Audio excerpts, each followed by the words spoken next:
week. It's fun. It's fun. This week goes like 7 games. There's like 8 games tomorrow, 9 on Wednesday, a 10 gamer on Friday, which is never fun. But I'm excited for it a little bit, at least. How's your weekend? It was good, man. I'm crushing the XFL betting game recently. It's been a lot of fun. Well, that's good. Enjoying like watching it.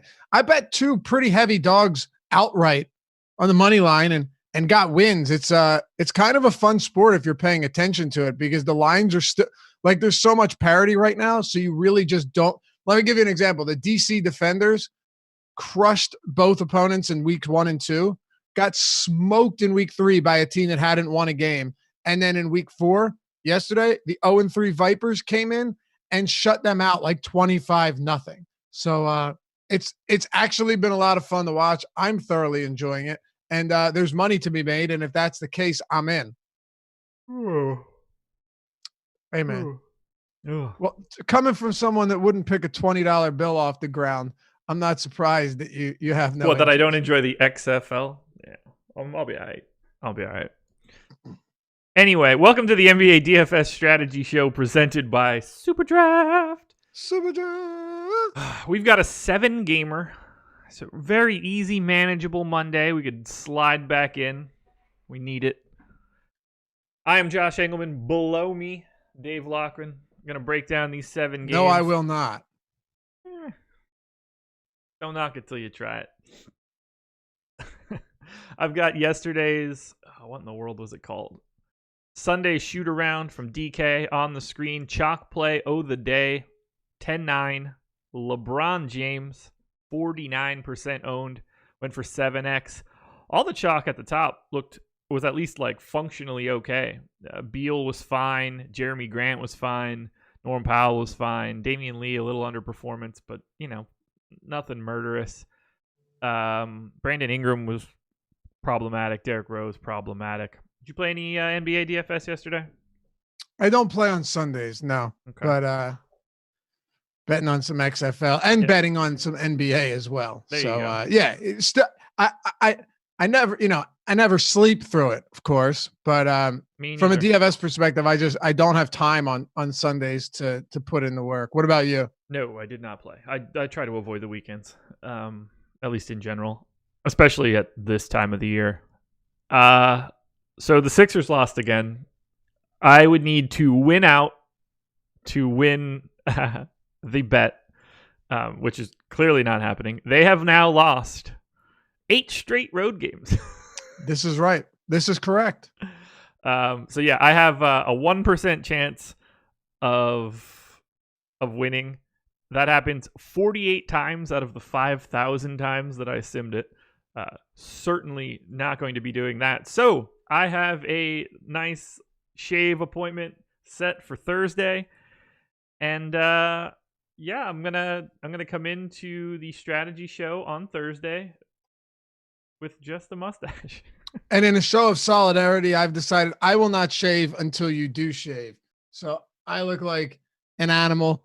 And I'm just saying it's a show of solidarity and not me being lazy. Yeah. But come Thursday, I'll shave as well, except as a normal person would, and not with a disgusting mustache. Yeah, I'm not really looking forward to it. I'm excited to go in and be like, hey, sir, I need you to shave my face and leave the mustache. I lost a bet. Apologies. You might not want to use this picture as an advertisement for your Instagram because I'm going to drive away business. I wish it was the one that curled up on the sides. Yeah, so do I guess. I don't know. I'm not excited for this. I'm going to look like terrible. The captain hook. Like Raleigh fingers.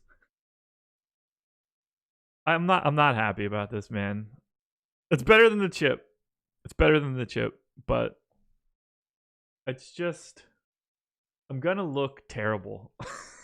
I'm going to look. Yeah, I mean, it's not going to look good. There's no denying what we're in for. But if you're not here to start off the Friday strategy show, not you, but all of our viewers, you're going to be missing out for sure.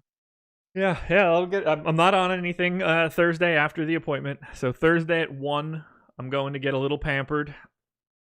And then, would you let me switch it to eating the chip again?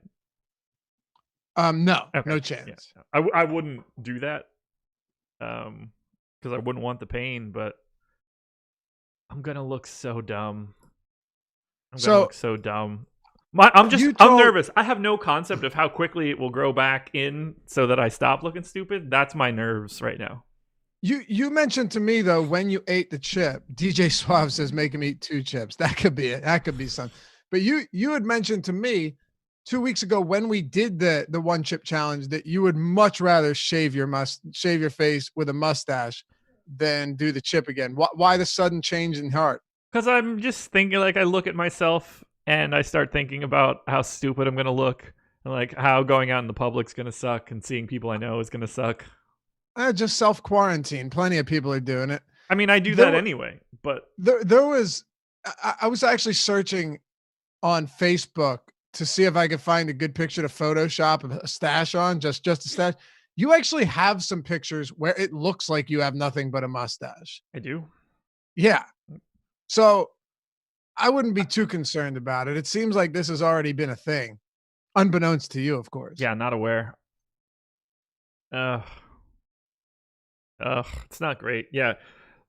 The wife is away on business. She will be home Thursday. Well, she'll be home Wednesday. So she will get the full 7-day experience of my stupid face. It will be a strong experience. Yeah. Yeah. I have a sneaky suspicion there's not going to be any loving in the Engleman household for a stretch. Well, it's only, we said a week. Yeah, but like, I'm not shaving the mustache off after that. I'll just... Right, that's the problem. You know what you should do? Just shave the mustache down to a 1. Yeah, so then I'm going to like, we're going to balance it back out again. Right, you'll be fine. Yeah. God, I cannot wait for this. This is so exciting. It's not exciting. I hate my face. And I can't imagine how much everybody else hates my face. We're in for a treat, and I think the chat deserves this. I think our viewers and everyone that's been with us all season, they deserve this. I'm not so sure chat deserves anything good. Well, some of them. Yeah. Some of you do. Many of them. Some of you do. I don't deserve this. Oh yes, you do. I don't think that's true. Why do I deserve this? You lost a bet. But I mean, I respect and appreciate that you're... Hey, at least I pay my bets off, unlike somebody else that we all know. By the way, he's not talking about me. No. Yeah, no, we won't get into that one. No. But yeah, listen, it'll be fun. Spencer S says you do have a punchable face, to be honest. Not a lot of people in life have succeeded at that, at least. All right, so only one. We got 7 games, right? And actually more than one. You've been punched in the face by more than one person in your day? Well, I can think of another example, but it's one of my best friends. So like, was it an accident or you were drunk and messing around? We were drunk. Yes. We were not messing around. It was serious. Okay. But we are still, great friends. Just one day hammered. Made a mom comment, didn't go over all that well. And well, that'll do it. A mild scrap. That's deserved. I can still picture the field hockey team at school coming into the party, and I'm dripping blood all over my chest.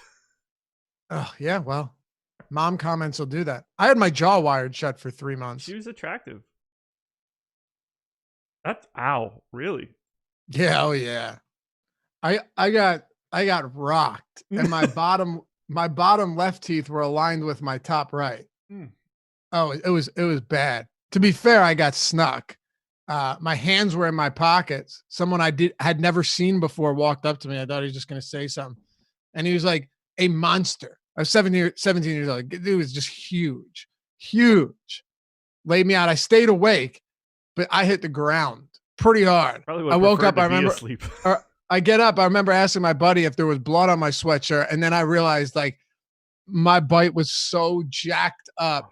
Yeah. I lost 45 pounds. Wild. Wow. a hell of a diet move, though, right? Better than Atkins. No, it was not better than any of that. Is that a lot of soup? Just a lot of soup. A lot of soup, pudding, a lot of drugs, legal and not. A lot of it was bad. I even tried I was so desperate that I tried blending up a cheeseburger. Oh, that's gross. It's disgusting. That's right? Gross, man. I took one sip and was out. A lot of milkshakes. Let me tell you that much. A lot of milkshakes. A lot of codeine. Oh. Yeah. Well, sneaky. It's not important. You want to dive into this 7-gamer? Let's make it happen, baby. We got to talk a little bit first about Super Draft. Super Draft. Super Draft is the presenting sponsor of this show. Tonight, 30K jump shot. What is the first? They don't have it in the title. 6K to first. 2,800 entries. Lock for Super Draft tonight is at 7. So we're not going the extra half hour. So be prepared for that. You're going to want to make sure you get those entries in early. You want to pay close attention to that, because if that doesn't fill, it's going to be the best spot that you could put your money today. You don't have to worry about salaries. All you have to do is roster the people that you think are going to score a lot. Everybody gets a multiplier. So someone like Trae Young is at just 1. Someone like Jonas Valanciunas, who I think is going to be pretty popular today, is at 1.35. Got to make a little bit of a balance. That's a solid multiplier right there. It really is. Might not even be my favorite Memphis Grizzly, but we will get there. You guys just should check it out. It's a different mechanism to playing, and I think it's honestly slightly more interesting because you don't have to worry about thinking like, oh, I got to play Ante Zizic because he's going to play 22 minutes and he's the flat minimum. Like there's no fun Ante in that. What? Zizic? Oh, I forgot. You refuse to pronounce the Z's as J's. My apologies. Yeah, again, it's not Naruto, man. Phenomenal scene from an excellent movie. Are we positive they're J's? It's Jijic. It is Jijic per Basketball Reference. That one I can't get on board with.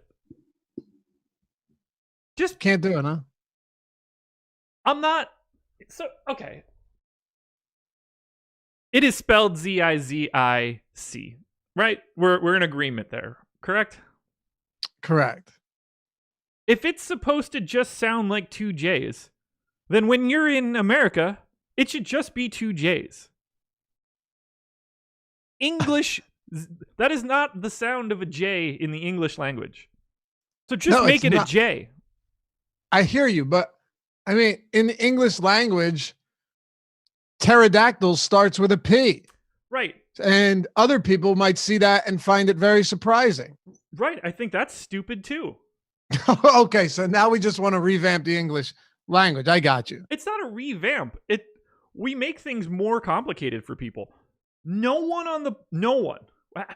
If you presented that name to 100 people, and this was like Family Feud, and you had to like name a way that you could pronounce this, 100 out of 100 people are going to be like, oh, that's Zizic or Zizic. Nobody's bringing J's into this. Well, if they one of them should at least say Zizic, yes, because we know the IC is the ICH. Right. Agreed. You know what I mean? Agreed. Jijic is not it. I agree. We should pronounce it like that, but we should also spell it like that.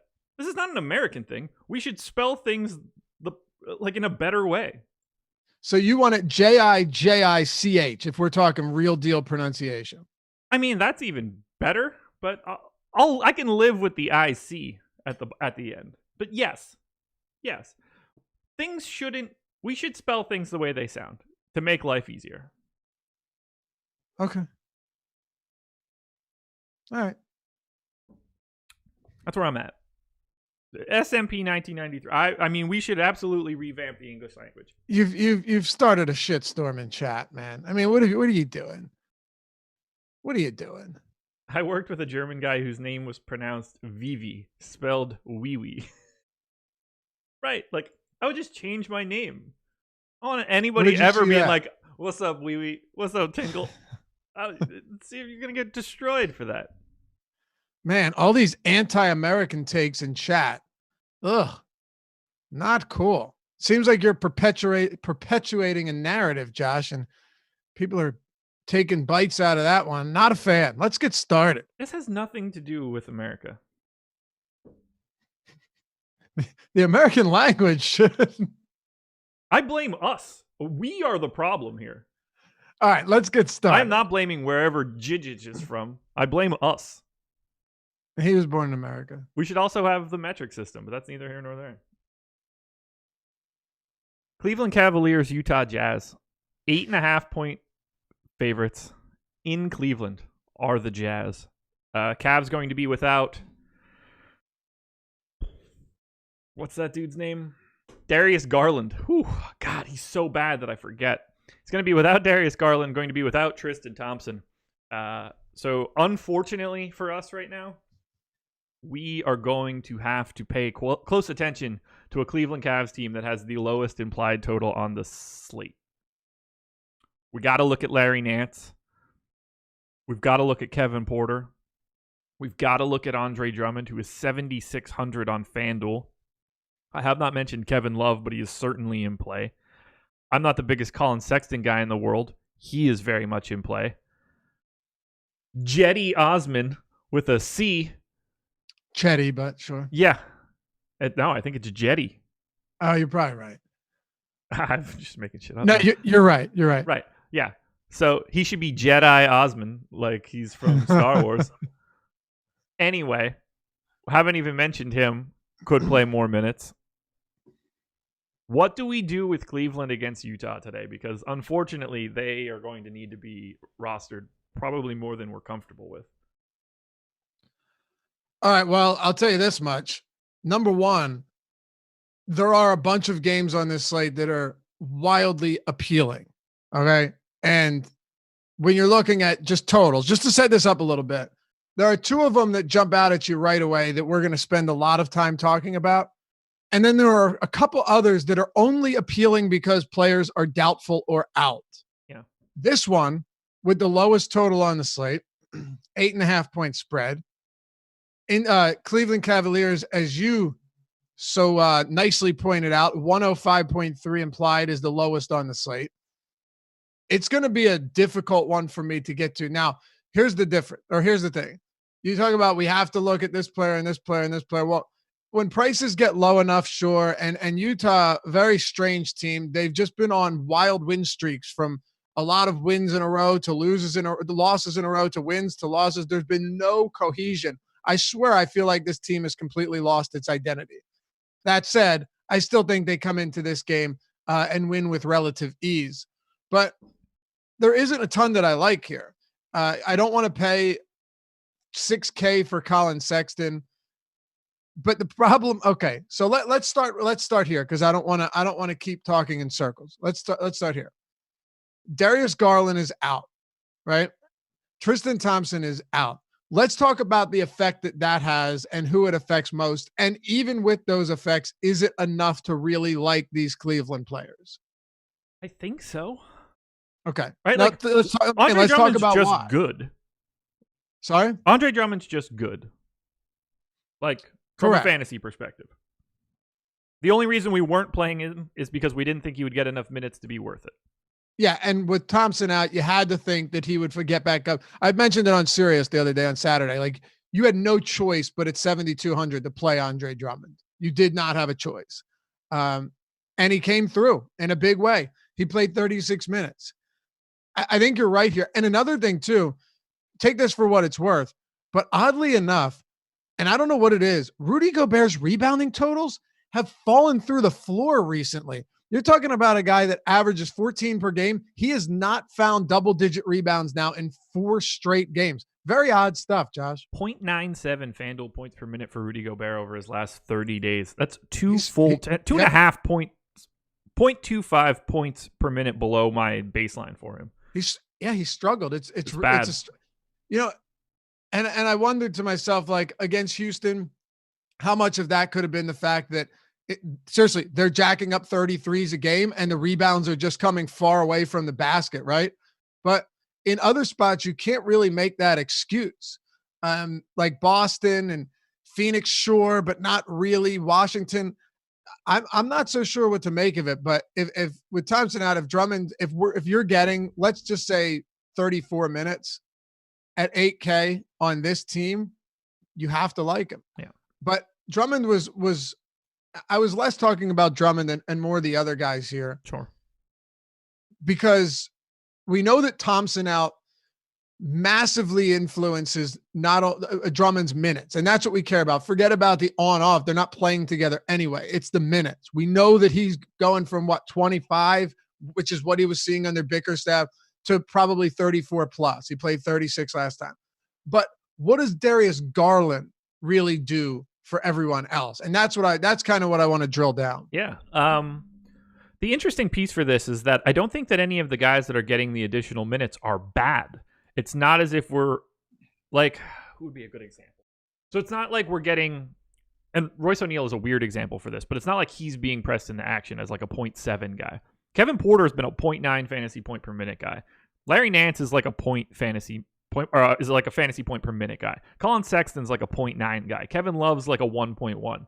We're not grabbing Dellavedova and getting 30 minutes and hoping that, he has a day where he gets more than 18.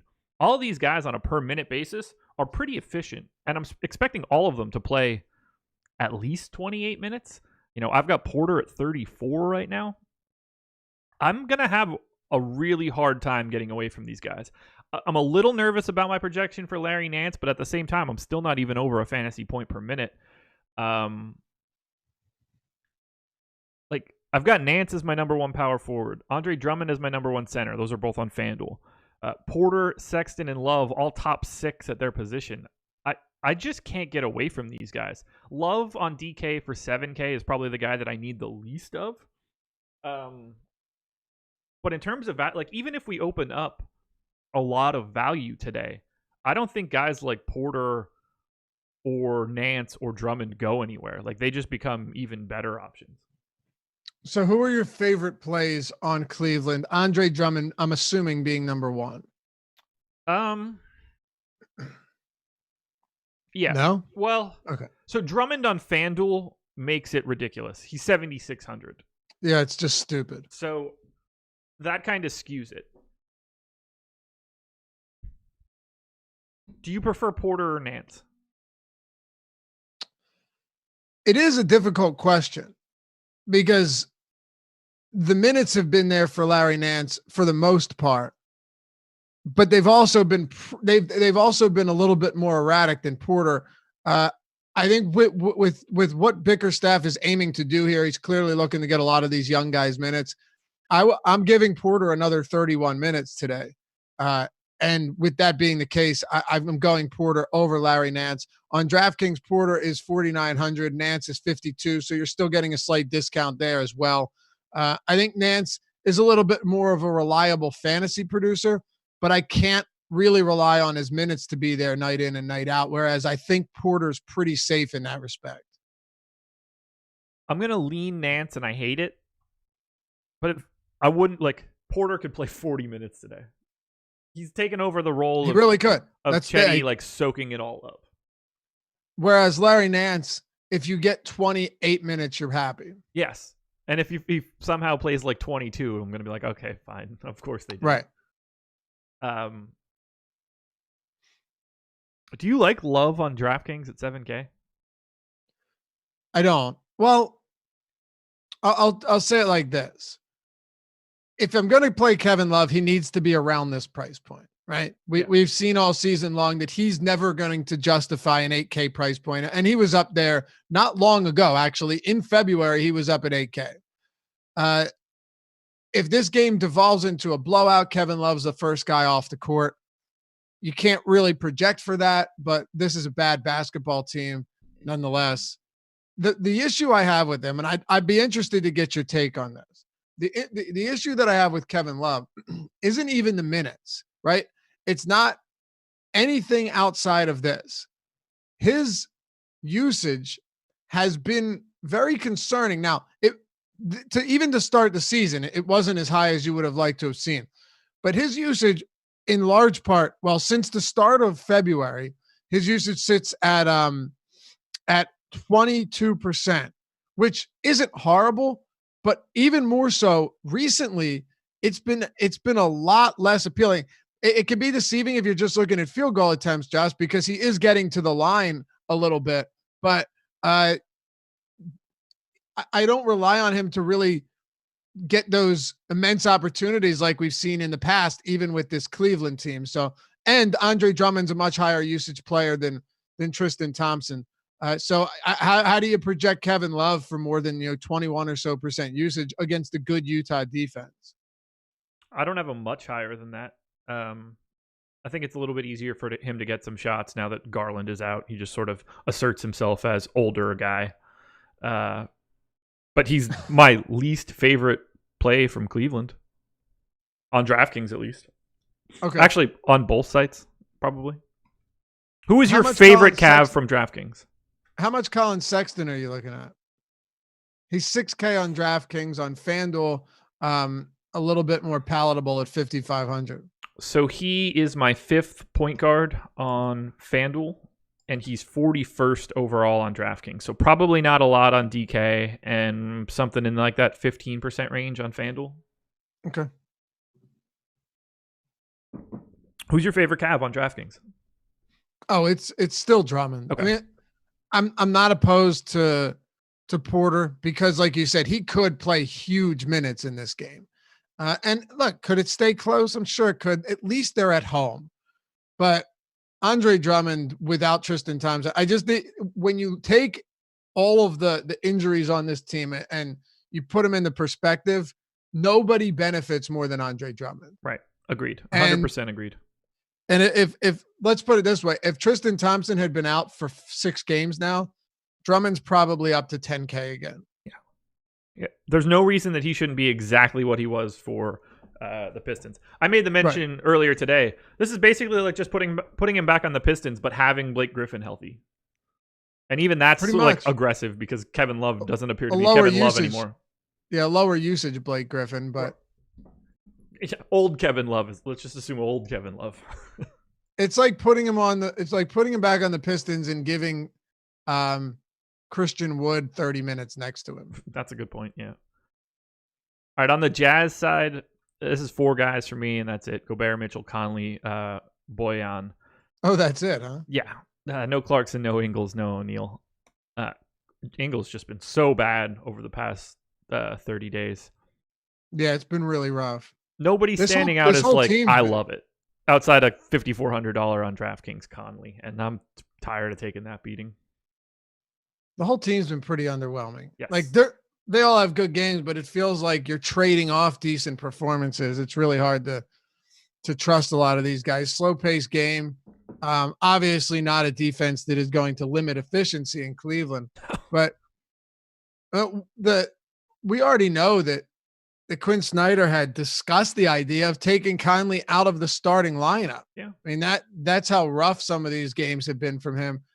I don't have an issue with him at 5,400 on DraftKings. I think he's fine. Like a low 5K price point on Conley is more than reasonable. Yeah. I just don't see him being like a premier value play just because he's priced here. He's been priced here like for a while now, and that's because that's pretty much where he should be. So if you're playing Conley, I understand that, but I would probably want to get out of the mindset of, wow, Mike Conley's way too cheap. Yeah, he's not way too cheap. I mean, he's way too cheap on DraftKings in that, like, he should probably be like a 6K guy, but it's not like he's probably Mike Conley, the 8K guy any longer. Right. What I'm saying, though, is it's not this type. It's not a 100% value play. It's a strong play. And, maybe you get 35 fantasy points from it. Where do you land on the rest of Utah? Anybody standing out as anything more than just filler? Well, with Rudy Gobert, would you rather have Gobert at 78 on DraftKings or Drummond at 8K? It's not close. It's Drummond. Right. So how can I have a lot of love for someone like Rudy Gobert when there's someone in this same game? We haven't even gotten to the second game yet that I like more. Donovan Mitchell, 7,900. That's fine. But there are also a lot of players at point guard that I really like. And this is ultimately across the entire team. Mitchell's a fine secondary option. I like Conley, I think, the most out of everyone just because Again, it's a fine price, Yeah. but I'm not getting the Ingles.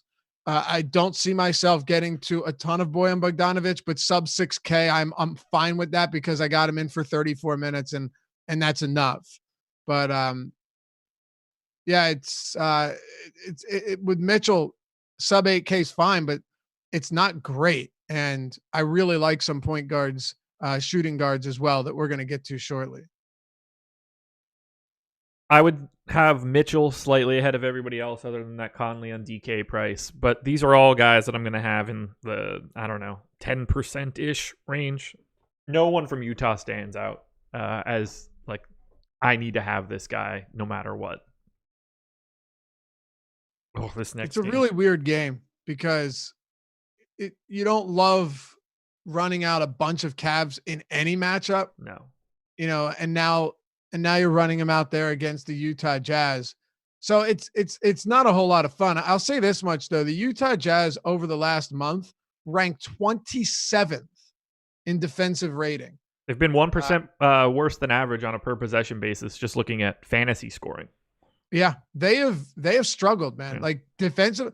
I was watching that game against Phoenix earlier last week or like midweek, and I was amazed that at home, they lost 4 straight at home, that against Phoenix, you've got Ayton, sure you have Booker, you have Rubio, but Rubio, how is Rubio getting getting wide open 3-point jump shot or 3-point attempts in a game that's separated by 5 points midway through the fourth quarter? They unraveled, ended up losing that game by like 19 points. DeAndre Ayton getting putback opportunities with not a single Jazz defender around the rim. I don't really know what it is. They do feel like they've lost their identity right now. So if there ever was a time to play a bad team against the Jazz, at least we know that Utah defensively right now is really struggling. No doubt about it, man. It's not the same Jazz team. No, but Utah playing at a crawling pace. Knicks and Rockets. Rockets 9.5-point favorites in New York. Pace up spot for the Knicks. Let's just dig into this stupid Knicks team. I like Alfred Payton, particularly on FanDuel. 6,300 there, 6,700 on DraftKings. Only $25 on Yahoo. I like that quite a bit. RJ Barrett, only $13 on Yahoo. I'd probably be taking a look at him as well. I'm always like half interested in Julius Randle, but for me, the guy that I like the most is Alfred Payton on FanDuel. 1.18 FanDuel points per minute over the last 30 days. Only 6,300. I think the pace up spot helps him out tremendously. That's the guy that I have my eye on most. The rest of these Knicks guys are, secondary options at best. There's 2 that I like. Alfred Payton being one of them. I've said this a lot about Alfred Payton, but he is somebody that we've seen many times before offer like legitimate triple-double upside, right? And he did it not too long ago against the Cavs. But you have in a spot like this against a Rockets team that ranks dead last in rebounding ever since they went super small ball, and also allows a ton of points in the paint. We'll get to that in a second. Alfred Payton is lacking when it comes to scoring, but if you're getting the minutes from him, you're getting the assists because they've been excellent lately. Since the start of February, man, his assist totals are through the roof. You've got to love that. And he is at least an above average rebounder at his position. Can't rely on scoring, but I don't really care all that much here. He's a solid play today. Plus it's a pace up spot for him, which I also like quite a bit. I also like Julius Randle, and you're right in saying that he's not going to stand out as an excellent play, but he's below 8K, which number on DraftKings, which to me is pretty appealing. Not only is he below 8K, but the Houston Rockets, as I said I would get to, have been really beat up in the paint. Yeah. Really struggled in the paint. I wonder what's causing that. Exactly. To be fair, so they are beating everybody else up all over the floor. Yes, they are. So. And that's why, they're the type of team right now that is more than willing to give you those paint buckets, and like, okay, fine, take them. We don't care. Go ahead. Doesn't make a difference to us. We're gonna run. We're gonna gun, and we're gonna knock down a three for every 2-point shot you make. 49 threes per game since Capella's gone. Yep, it's crazy. They're way ahead of anyone else. Yeah. But they're also allowing 54 points in the paint and scoring in the paint. This is great. They're scoring only 43 points in the paint per game. That should surprise absolutely nobody at all. Rebounding since Capella's got hurt or was traded. I think it was the 31st of January was his last game, or there was the first game without him. Not sure, but you look at the rebounding rate, Josh. It is dead last, 45%. So that's all you really need to know here. And I would say that a guy like Randall can exploit this. Now, they're 9.5, 10-point dogs, depending on where you're looking. Yeah. But you still have to get Julius Randle the ball. He's playing well. He's getting big minutes in competitive games. There were a couple games that it was a little ugly there where his minutes were decreased. But overall, I still think this is one of those spots where if Randle went for 30 and 10, I wouldn't be shocked. No, we're on the same page there. Only other guy that we need to touch on at least a little bit. Mitchell? What's up with his minutes? I don't know, but I'm not opposed to it. Again, take everything that was applied to Julius Randle, outside of actually having plays ran for him, but looking at it from a minute standpoint and a rebounding standpoint, also a shot blocking standpoint. I'll tell you this much.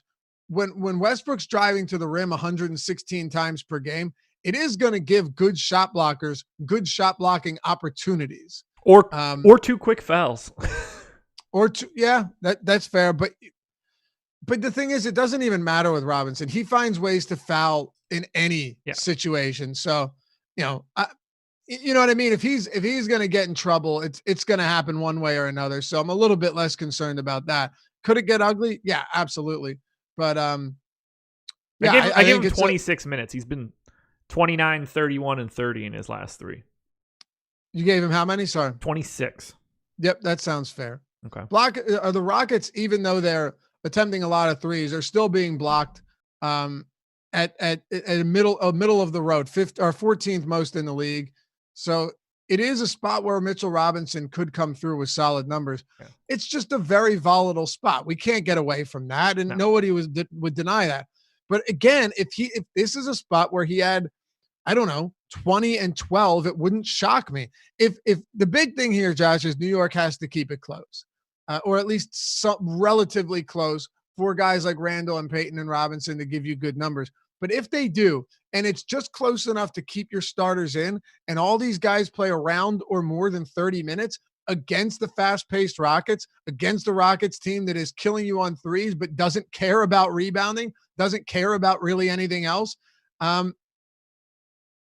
it's put it this way, it's more that I've liked I like the Knicks more than I've liked them in a while, and it scares the hell out of me. But since the start of February, the Rockets are still playing at an elevated pace, and what's not to like?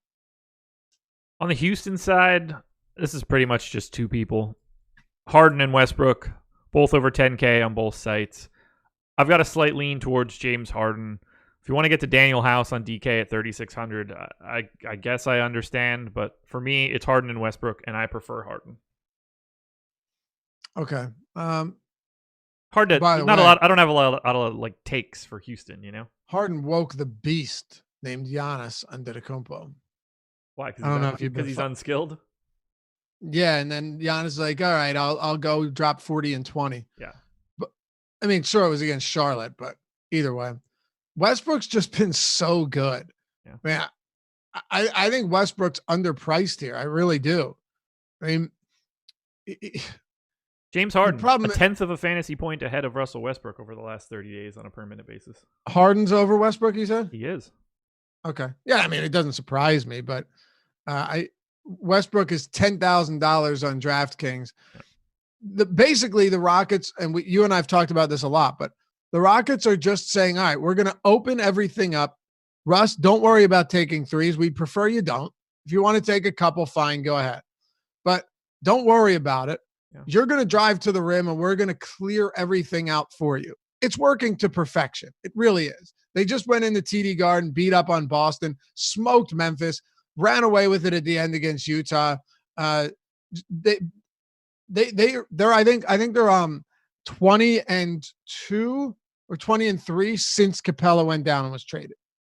Really, really, really good basketball, and they've played a good amount of solid teams.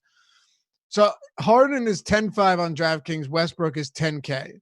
Yeah. Harden is 10-8 on FanDuel. Westbrook is 10-7. Different positions, sure, but if you're talking about a pay-up spot, it's going to be one of these guys, or at least you'd think it'd be you have interest in both. On both sites, do you have Harden over Westbrook? I do, although it's very, very, very close on DraftKings. Okay. Neither one of them has a multiplier on SuperDraft, so I would prefer Harden again as well. Yeah, I have Westbrook a little bit higher than Harden on DraftKings. I like Harden over Westbrook on FanDuel. Okay. Yeah, Harden over Westbrook on FanDuel is a lot easier. Just shooting guard, point guard stuff. Where are you at on Robert Covington? I mean, I'm a fan of his. I don't get the sense that I'm going to have him at all today. Okay. What are you thinking? I think you probably give him 32 minutes. I gave him 34, and I'm still not interested. Did you give him 34? Yeah. 34 is reasonable. It's tough to say. They've been in a lot of blowouts lately. He did play 34 in regulation against Boston, so that's fair. Maybe I'll meet you in the middle at 33. There you go. You're with Covington, you're just hoping he knocks down those three-pointers, because if he doesn't, you're not going to have a whole lot there. He's also blocking a ton of shots recently, which is a little bit strange. Now, for someone that actually does a strong job of a decent job on the season of blocking shots, it does go to show you that playing closer to the basket for him has definitely made a difference. No doubt. Listen to these blocked shots since coming to Houston. So he gets in there, and I think his first game he only had one. Then 4, 4, 3, 4, 3, 3. Damn, pretty good. I didn't know he was Mitchell Robinson. It's crazy, right? Yeah. He's got 3+ blocks now in 6 straight games. That's a lot. Mm-hmm. And I may be wrong. I think he might have played a game or two before he got. I forget what day the deadline was. I can't remember exactly, but I don't know. I think he maybe had like a 2 in there and a 1, but still, it's a really favorable. Dirty. Or it's a really impressive thing that he's doing. But he's getting up there in price. I like this game, though. I really do. I think it's a great game. Oddly, I have more interest in more players from the Knicks. Same. But I want to have good exposure to these Houston guards. Orlando Magic, Portland Trailblazers. The Magic, 7-point favorites at home. They must protect that house, I guess. We'll start on that Magic side. Not a lot for me, but the guys that I do like a lot. Vooch, 8,100 on FanDuel, 8,400 on DraftKings. 1.25x multiplier on SuperDraft, $38 on Yahoo. I like him clear across the board, mostly on FanDuel and SuperDraft. Aaron Gordon for 7,400 on FanDuel is very much in play for me, 4th at his position. And I'll probably work in a little bit of Markelle Fultz, 5,100 on FanDuel, 5,300 on DraftKings. No Fournier, no Terrence Ross, who went bananas Friday night, maybe? Thursday, Friday? What? Either way. The same night Aaron Gordon triple-doubled? Was that? I don't know. I just know that Fultz Terrence Ross went crazy. Yeah, it was Friday because we had the strategy show. Okay. But this is pretty much just Vooch for me. Where's your head at against Portland? All right. Well, a couple of things. Aaron Gordon is playing the best basketball of his career right now. It's almost like he should play more at the 4, you know? Dude, this is something that's driven me and you as well nuts for years now, or at least 1.5, almost 2 years now. I mean, we do this every year where something happens, he has to play the 4 and he plays incredible. We see it all the time.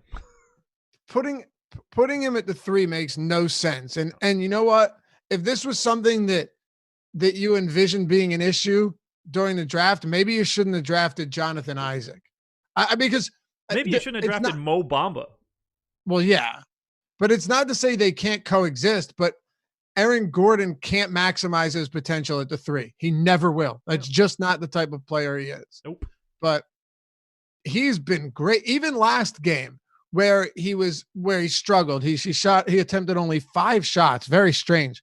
He still had 6 assists and 6 rebounds. That's what's great about him right now. If you look at his averages across the board, and a lot of times I don't like to do that, but in his case, I'm willing to, because he has been racking up a ton of assists. Like it's crazy the amount of work he's putting in as a facilitator, because this is not something that we've seen in the past, not even close.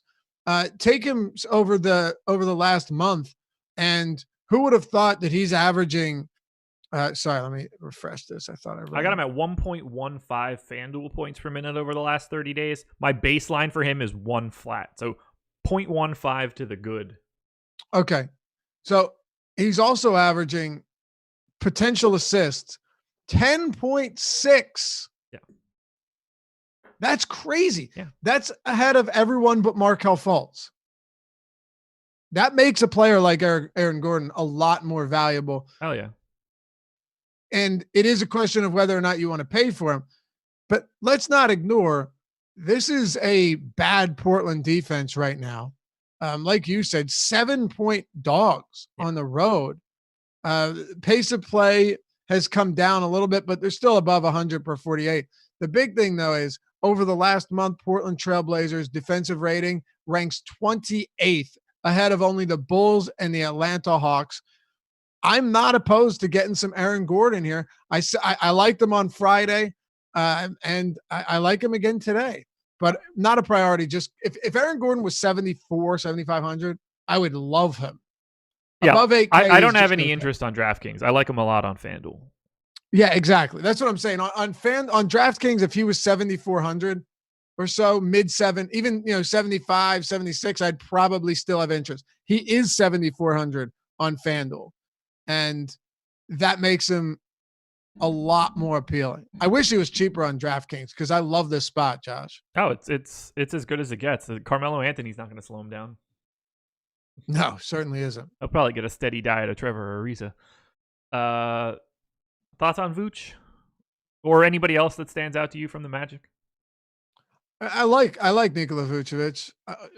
It's just a Portland squad that's really, the wheels they're spinning their wheels right now. Yeah. So I would say Vooch, and that's the problem with Vooch and Gordon. They're very similarly priced on DraftKings, so it's always going to be hard to roster Gordon over Vooch. But a lot of those assists opportunities that we had seen Vooch working with have kind of been shifted over to Aaron Gordon, oddly enough. From a potential rebound or a potential assist standpoint, Gordon's at 10.6, Vooch is at 8.5. So he's still up there for a big man. He's still a more reliable scorer. He's still going to get the minutes. $8,400 Vooch on DraftKings, I actually have no issues with at all. Well, good. He's my number 11 player today, as of right now, at least. So grab yourself some Vooch. He should be up there. 8,400 too cheap for him. Anybody else? Your boy Fultz? Yeah, it's fine. It is Portland. I don't have much to say on Fultz. Okay. Portland side. CJ 8,800 on FanDuel, 9,300 on DK, 1.4x multiplier on SuperDraft. You got to pay very close attention to that. That's going to be one of the key plays for today. I don't mind going to Gary Trent, 4,200, 4,300. Flat min on Yahoo is fine. This is mostly CJ and Trent for me. A little bit of Melo on DraftKings at 5,600 is fine, but he has been really bad as of late. I still don't see myself getting the much McCollum on DraftKings, though, honestly. No, I have him ranked 22nd. That's like 10%. Orlando's a tough spot. It's a very tough spot. And I still haven't projected for a ton of minutes, and I'm still not getting there. Similarly, Hassan Whiteside, that price, we've already talked, we're only on game 3, and we've already talked about a couple centers that we really like. It makes it really tough to get the Whiteside at almost $10,000. Yeah, like I can't 9,600 today. Yeah, I'm not sure. I get that. I have Vooch projected for 0.7 of a point more than Whiteside on DraftKings today. Right. How are you going to get to him at that price? Unless you're just trying to be incredibly different. Yeah, I just won't. Yeah, I just won't. He's not in my player pool on DK right now. So I mean, Melo's price is at least palatable. 5,600. Here's one for you. What's up? Here's one for you. Over the last 30 days, Trevor Ariza, 0.68 FanDuel points per minute. Carmelo Anthony, 0.69. Wow, that's bad. Like, the only thing that he's supposed to be any good at is DFS scoring. Mm-hmm. And he's not doing that. It's not like he's on the floor because, he's also like a fantastic defender like Trevor Ariza. Melo's just stank. It's bad. Now, keep in mind also that he is playing a ton of minutes. Yeah. So that mitigates it a little bit, right? If you're getting the 36, 37 minutes from Carmelo Anthony, it's at least not horrible. Right. But against Orlando, again, while the Magic's defense has been less than stellar over the past couple of months, I just don't like this spot in general for Portland. I like Orlando a whole lot better. You and me both. Because I'm never going to be like, feels like a Gary Trent day. Right. Like, am I going to have him? Sure. He's low fours and he's going to play a ton of minutes. But he's also not good. Melo, Ariza, Trent. 0.69, 0.68, 0.71. That's the fantasy points per minute rates over the last 30 days. That's just a sea of garbage. No wonder the Blazers are bad. Yeah, it's not a very enticing team today. No. Right? And the problem is the minutes are huge, which is great. Like that's the one caveat when we're talking about why we don't like these guys. The one caveat is they do play. Terry Stotts is feeding them huge minutes, but we're seeing their prices come up to kind of reflect that, except their production isn't reflecting any of that. McCollum would be my top guy here just because could he rip off a 70 fantasy point game if it's competitive? Sure. But I'm not enamored with anyone here. Don't blame you.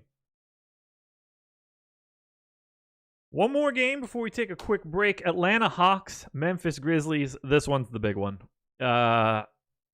Yes, it is. This is going to take some time.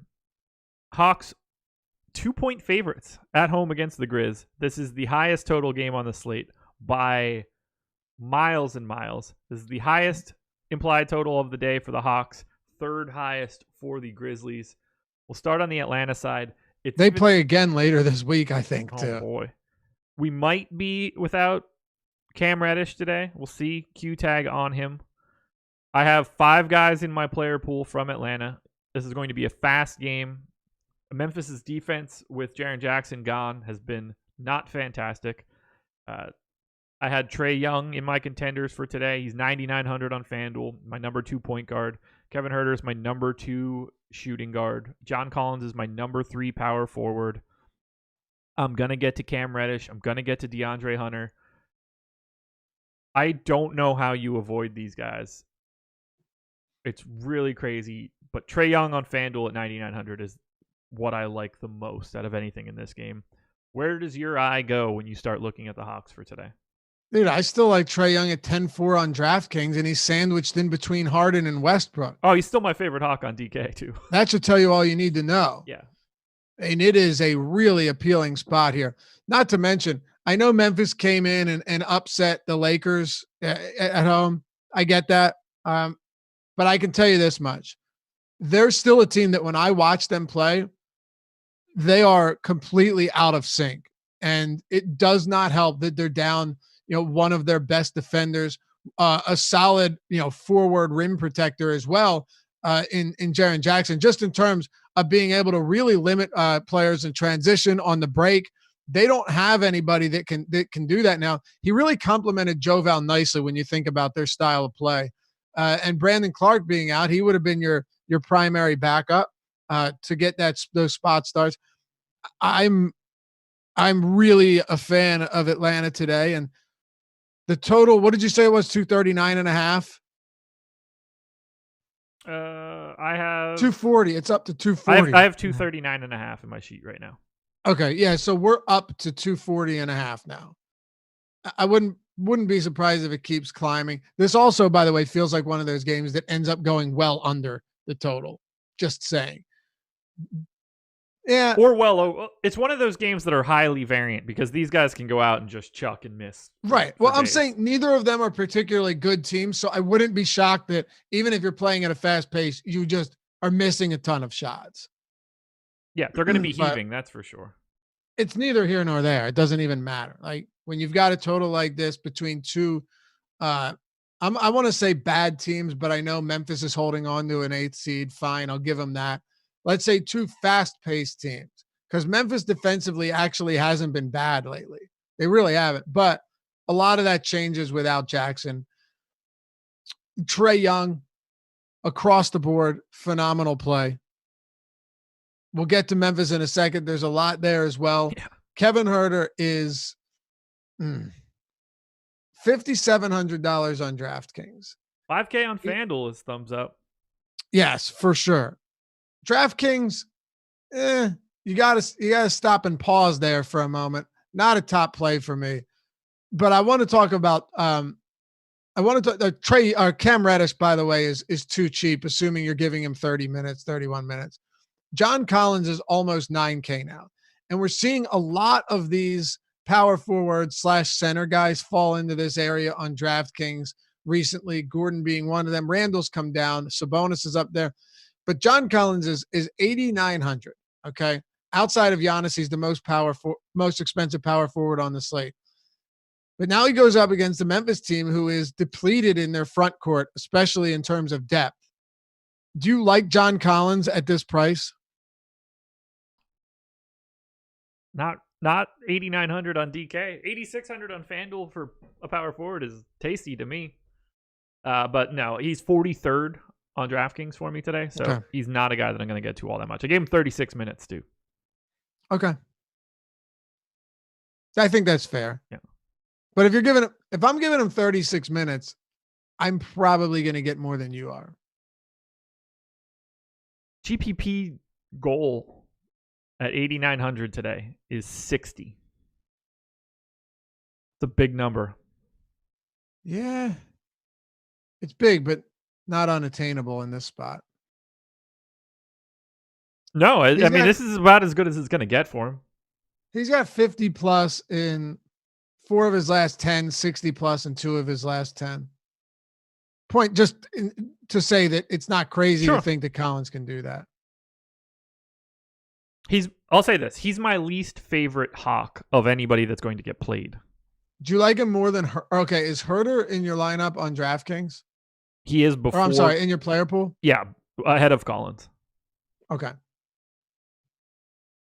Ahead of and that's not a fun one. We'll also be interesting to see if Cam Reddish plays or not. Yeah, that will change up a lot, honestly. Well, I mean, not for any of the guys that we're already talking about because they're going to play a ton either way. Right. But Huerter might be locked into 38 minutes if that's the case. For sure. You know, I don't think Lloyd Pierce cares right now. He's just going to run you for huge minutes. DeAndre Hunter's already playing a ton of minutes. What about him? 5K on DraftKings. He has been a little bit more efficient lately, but also playing monster minutes, 38, 32. Huge blowout, by the way. Lost time in garbage time. 36, 39, 30, 36, 33, 48, 35, 30. Those are his minutes. Oh, God, those are monster numbers. Monster numbers. I'm just pulling it up now just to take. Oh, my God, that's craziness. Yeah, they're running these guys into the ground right now. So they sure are. Either way, this is the most interesting game. Keep a close eye on ownership. But for me right now, Trae Young season on FanDuel, that's for sure. I like him on DraftKings too. Well, let's talk about things to like on DK. So Memphis, we obviously know who is out for Memphis. 7,200 on FanDuel, 6,800 on DraftKings. Jonas Valanciunas my number one play today.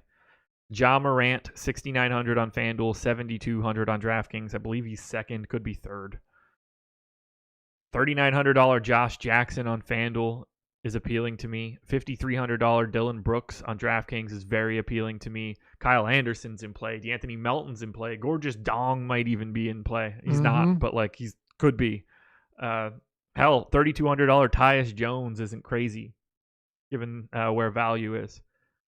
I don't know how Jonas Valanciunas doesn't smash these Hawks. If he didn't, I'd be surprised. And the only concern I have is if Taylor Jenkins gives him reliable minutes or not. Right. You can look at a few games and say, oh, well, he's back to playing big minutes. Okay. That doesn't mean anything with Joe Val. But I'm willing to take that chance, let me tell you. At $6,800 on DraftKings, even if Joe Val, if you get, an unfortunate set of circumstances and he ends up playing 25 minutes, he's no lock to kill you with that much. He's one of my favorite plays on DraftKings overall today. He should, John Collins can't guard him. John Collins is very bad defensively and is not going to put up much of a fight against Joe Val. And I don't think that Bruno Fernando or Damian Jones are going to get dusted off enough to save that either. They would have needed Dedmon in this spot. Correct. If Joe Val, I'm giving him 28 minutes. I think he just eats the Hawks. There's no reason he shouldn't. Like I said, the only concern is playing time, because we can't reliably predict what you're going to see from him. Right. But I don't think he should be cheaper than Ja Morant. I'll tell you that much. It's not $400 cheaper than Ja Morant. Where are you out on Morant? Love him. Number one point guard, number 2 overall on DraftKings. This is an additional 5 possessions over Memphis's average pace. The Hawks defense is 5% worse than average on a per possession basis. I have no idea how I don't get all of the Ja Morant today. Okay. Hasn't been playing great as of late. I'm only giving him 32 minutes. If this is close, I wouldn't be shocked if that was 33 or 34. This is the ideal spot. This is as good as it gets in DFS. Playing the Hawks in Atlanta. Yeah, it doesn't get better than this. And despite how awful Memphis has looked recently, I know they had one decent game. I'll give you that again. It's still one of the most appealing bounce back opportunities you're going to find. On DraftKings, are you as high on him as you are on FanDuel? I'm as high. Yeah, I mean, look, Morant is first on FanDuel at point guard. He's second overall on DK. So I'm in across the board. For Joe Val, second. I'm sorry, you said second overall on DraftKings. Overall on DraftKings. Wow. I expect that to change if we open up a little bit of value to open up some of the more expensive guys. But for right now, I'm looking more balanced than anything else on DK. I'm not even against it. I just think that Joe Val should be priced the same, if not above him, based on this spot. But I mentioned there were a couple games when we started the show that you're really going to like. New York and Houston, maybe surprisingly, is one of them for me. Yeah. This is the most appealing game on the slate. So with Trae Young, Joe Val, and Ja Morant, those aren't just 3 of my favorite plays from this game, but those are 3 of my favorite plays overall on the slate today. And it's really tough to get away from that. Even if you're breaking up shots and missing shots, there's going to be steals galore, a ton of rebounding opportunities, a ton of assist opportunity. There's just going to be so much to go around in this game with both teams playing at a super fast pace. Both of them are top 6 in pace since the start of February. Run it back since the start of since the start of January. It doesn't make a difference. It actually increases to 4 and 5 with the Hawks and Grizzlies there respectively. I could still see this game going over, but it probably won't make much of a difference on the type or under on the fantasy production if they're jacking up shots, with 5 seconds off the shot clock every time. This game's going to kill me today. That's very possible. I just look at it and I know that I'm going to get Melton / Josh Jackson wrong. So we don't have ownership yet. If we did, I would have loved to. I'd love to see where John Moran is coming in at. I'm assuming that he's going to be pretty high up there, and I'm guessing that Valanciunas might be. Let's see. Let's try and predict this. Right. Okay. Joval on this specific slate with what we have right now might be the highest owned projected player on DraftKings. Yeah, I agree. I mean, he's my number one play, so I'm going to assume he's somewhere in the top 5. Who would be ahead of him? That's my question.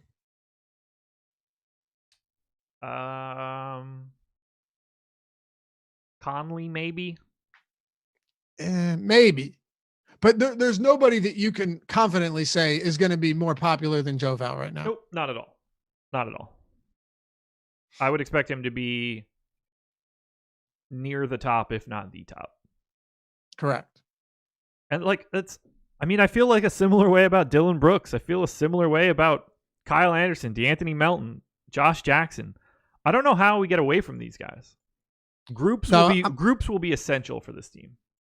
What type of groups do you plan on setting with Memphis? So obviously just one of Jonas, Gorgeous Dong. Yeah, it's funny though, because we've seen those guys play minutes alongside each other, but a lot of that is going to be against much bigger front courts, right? When you're looking at smaller front courts, that's not going to be the case. They played the Lakers the other day, and the first time they played them, there was overlap there. The second time they played them, there was a little bit, but not a lot at all. I wouldn't expect to see much overlap between the two, maybe a minute or so today. That's not enough. I would do probably max 2 of Anderson, Melton, Josh Jackson. Anderson, Melton, Josh Jackson. All 3 guys are 4,400 on DraftKings.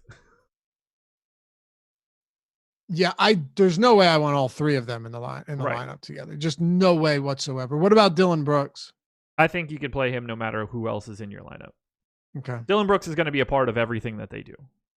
So he's on the floor in a closing lineup no matter what. Looks like he's beginning to turn things around a little bit too. That's encouraging. I'm a fan. He was shooting really poorly for a while. Really wasn't good. Really bad. Really wasn't good. That can only last for so long. Even if you were shooting above your head for a while, that can only last for so long. Yeah. His last 3 games are a lot more encouraging. And one of them was against the Lakers, by the way. Sacramento, middle of the road defense. Houston, in terms of perimeter defense, they're really not that bad. So it's not like he just got 3 cupcake matchups to turn it around. No, it's been a few tough spots that he made some noise in. I like Dylan Brooks too. God, this game, you're right. It'll be the death of us for sure. Who do you have winning this game? Who do you think wins this game? The Hawks by 2. That's a horrible answer. Yeah. Well, sorry that I give the right answers. No, I'm saying you're betting this game. Who are you taking? I don't bet. If you are, who would you be taking? I would be trying to find a line that I think is going to beat the closing line. I wouldn't care what side I was taking. I'm bad. I can't do this. That's not the right questions for me. Oh yeah, I forgot. You can't have you won't just shoot the shit on a conversation like this. You need something in front of you. Which is like I don't feel like I have a feel of games. What? I don't believe in my I think that I'm an idiot. So I don't think that my take is any Can I be good. honest with you? I honestly, not an idiot, but I honestly do believe that from a betting standpoint, yeah, that you can have feels for games. I really do believe that. I believe that there is now not just betting everything based on feel. That's silly, but I do think that you can have a feel for a game if you're looking back at how things have gone. And I'm not saying how they played this team 3 years ago. I mean, what type of situation you're in, and taking all of that into consideration, along with stats and trends and stuff like that. We're on different pages here. I don't think sports betting can be beat. I only think that you could try to beat the market. Well, you have to. That's why on DraftKings, one thing that I have been had anyone, by the way, that can bet on DraftKings or FanDuel, you should really consider this. I've been betting the games the night before when Pinnacle and other sites don't even have them on the board. Yeah. And I bet the ones that I'm assuming the line is going to swing heavily on the next morning. So I'm getting, maybe the Mavs at -3 and it ends up closing at -5.5. And that's the way, if you're trying to beat something, figure out that DraftKings is putting up bad lines the night before. Same with FanDuel. And you have to know which way they're going to move. If not, then it's a moot point. You're screwed. Right. But if you can figure out which way they're going to move, it is a really, really, you have to find any edge you can get. And for me, especially with DK and FanDuel putting them out the night before, that is one way to really get an advantage. Yeah.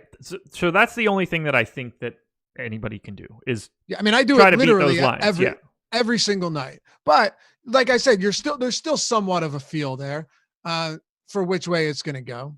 I don't have it. I don't have the Stephen A. Smith, Max Kellerman takes. You can't. Okay, let me ask you this, Josh. You can't look at a game and say, that team is so much better than them. This guy's already out. They're playing their 3rd and 4, whatever, and say that line shouldn't be that way. Because I do, but here's what I'm saying. The moment I do that, I'm just like, what am I wrong about? I don't look at it the other way and think the line's wrong. I want to know why I'm not right. But interestingly, and I know this sounds crazy, but on DK, the lines have been wrong. Honestly. Doesn't shock me. Like, they honestly have been wrong. And I bet against myself in that scenario every time. I know that because the market, generally speaking, collectively is right. You know what I mean? Yeah. And Vegas, people don't understand. Vegas is just trying to set a line that they're going to get even action on both sides. So if the line moves several points one way and I bet it before it did, I feel confident that I made the right decision, whether I win or lose that bet. For example, I got the Lakers at -6 on Saturday night. Okay. -6. They lost that game. Matter of fact, they got blown out, but I got them at -6 the night before. Do you know what that line closed at? No, I don't. -12. Yeah. It's a fantastic bet. Bet it at a 6-point swing before a 6-point swing. And I said it on Sirius the other day. If you lose that bet, it doesn't matter. You 100% made the right decision. I would take out a second mortgage on my house if you told me that I could get -6 and you told me that it closed at -12. Exactly. Yeah, exactly. And you know what? That's why, you don't want to do the second mortgage stuff, because I know you're joking, but things can go wrong. Yeah. And that was a horrible game for the Lakers. Memphis had been struggling, but it's just to say that there are ways where if you know the sport, you can identify spots that should move and get there before they do. Yeah. Especially with if you think that you can catch the direction of that line, that I believe in. But I don't look at that and think like, I think the Hawks should be 4-point favorites, so I'm betting the Hawks. Like this game, for example, it seems like a good line to me because I don't have a good read on it one way or the other. Agreed. Favorite play in this game? That's a really tough question, but it's got to be Joe Val, Morant, Trae Young. I do like Dylan Brooks a lot here. I'd put him I'll put him in that order. Okay. And then probably throw John Collins in at 5th, Reddish in at 6. I'm going to go for FanDuel, Morant, Joe Val, Trae Young. Morant, Joe Val, Trae Young. Okay, so we just have Joe Val and Morant switched up. There we go. Again, FanDuel as well. Guys, we've been going for an hour and 14 minutes on 4 games. Kudos to us. Shocking as well. 659 people in here, only 84 likes. That's just not going to get it done. Please hit the thumbs up button. That is incredibly helpful. to us and to our egos. We just like to see that number go higher. Makes me feel better when we get a lot of likes. So please hit the thumbs up. Helps us out. Subscribe to the channel. Hit the notification bell so you know when we go live with all of our content. Mondays are big days. Lots of content going around. Jojo Mojo says the problem with what Laffy is saying, it's Laffy, by the way, Lou, is that the big market teams like the Lakers, Knicks, Bulls, the betting is screwed. I'm assuming you mean skewed by the hometown guys. Yeah, that's not a true statement at all. You have like the money that moves these markets, I promise you, is not a hometown bandwagon fan at all. At major sports books, they're willing to take, I don't know, $20K on a side. They're not. Yeah, no, that's just not a thing. Yeah, you might have a different line with your bookie that lives in the Bronx, and you try to bet a Knicks game. Yeah, that's not a thing. It's 2020, man. There's too much information out there. There's way too. I'm saying like you can see a lot of spots, and I will get back to it. Sorry, I'm getting sidetracked, but this is still relevant stuff where the percentage of bets is on one team, but the larger percentage of money is on the other team. Yeah, they know where the actual money is coming from. Who are you going to follow? Right. Exactly. Yeah. Free today, NBA lineup builder, NHL projections.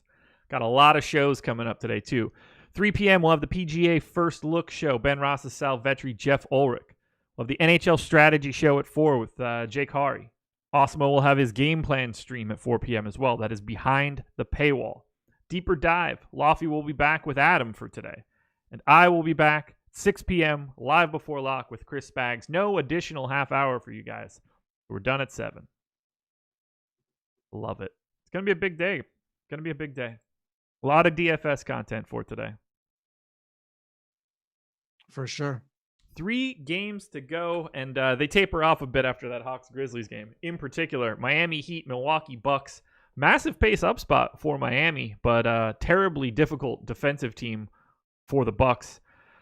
Jimmy Butler makes my player pool on both sites. He's my 7th ranked, I assume, shooting guard, and 23rd overall. I do get to a little bit of Jay Crowder for 4,200 on FanDuel. Those are the only guys making the cut. I am not interested in a Miami Heat team that are 3.5-point underdogs at home. This is just not a great DFS game.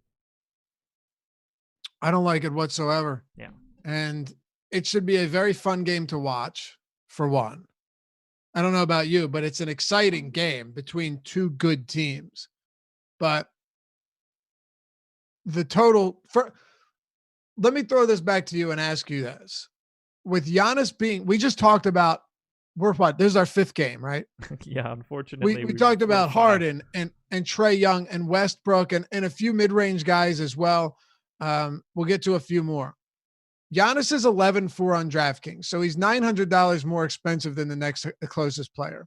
On FanDuel, you've got him coming in at 11-5. He's $700 more than the next closest player against Miami, playing their second of a back-to-back, which, might not matter, but I do think it's interesting that they've had a bunch of back-to-backs recently. I'm sorry, this is their second back-to-back in like 7 days. So might mean nothing. Fine. Maybe it does.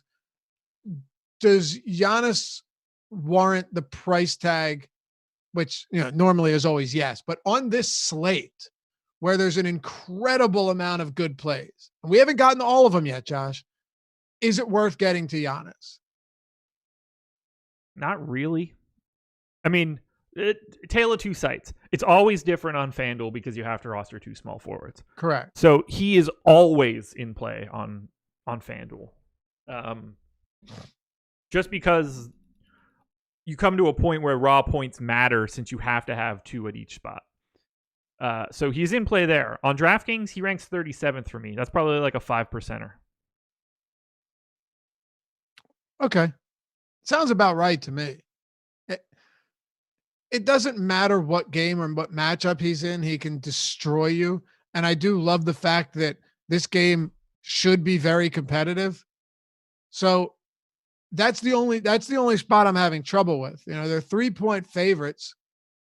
226 total. That's fine. Whatever. It doesn't matter. But whenever you're telling me that, this game should be close, because right now By the way, the Bucks have the widest point margin of any team in NBA history at this point in the season. Yep. Best ever.